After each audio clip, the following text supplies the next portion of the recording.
মেলায় তো ছুটি কাটালো, বই গেলা বের কর।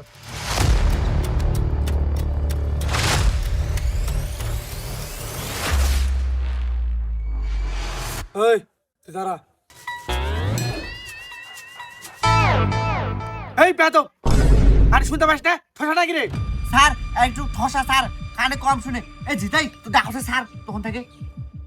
ও তার মানে বাস্তবিক ঠোসা। তোমার বাবা তোমাকে ডাক্তারের কাছে নিয়ে যায়নি?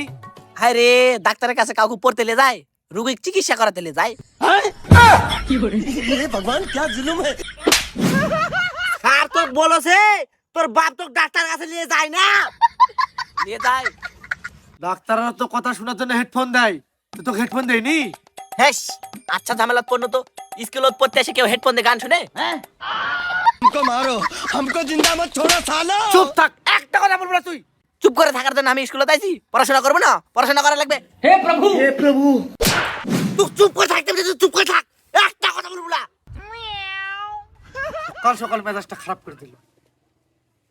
ওই ওই তুই দাঁড়া। ठीक है 1971 সালে কি হয়েছিল?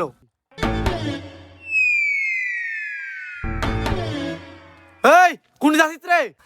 যে সালে আমি জন্ম হইনি ওই সালের প্রশ্ন করছে, তাহলে আমি ওই প্রশ্নের উত্তর দিতে আমু? दिमाग खराब हो जाएगा। मैं माँ তোমার স্কুলে আমি পড়বই না, তুমি একটা অশিক্ষিত স্যার। जिस राह पे तुम चल रहे हो बेटा, যা রে, তোকে পড়তে হবে না। एक दिन पूरी तरह এই फंसोगे। তুই দাঁড়া।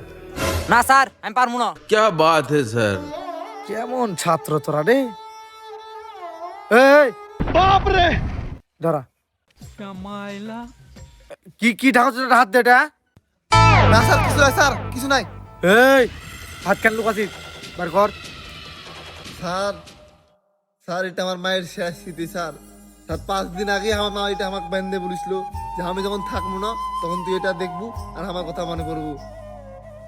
কিন্তু স্যার সেদিনই যে আমার মা আমাকে না বলে চলে যাবে স্যার, আমি ভাবতে পারি স্যার। হচ্ছে রে, আরে কান্দিস না রে। এটা স্যার আমার কাছে আর কিছু নাই স্যার। সবাইকে একদিন না একদিন তোটি যেতেই হবে।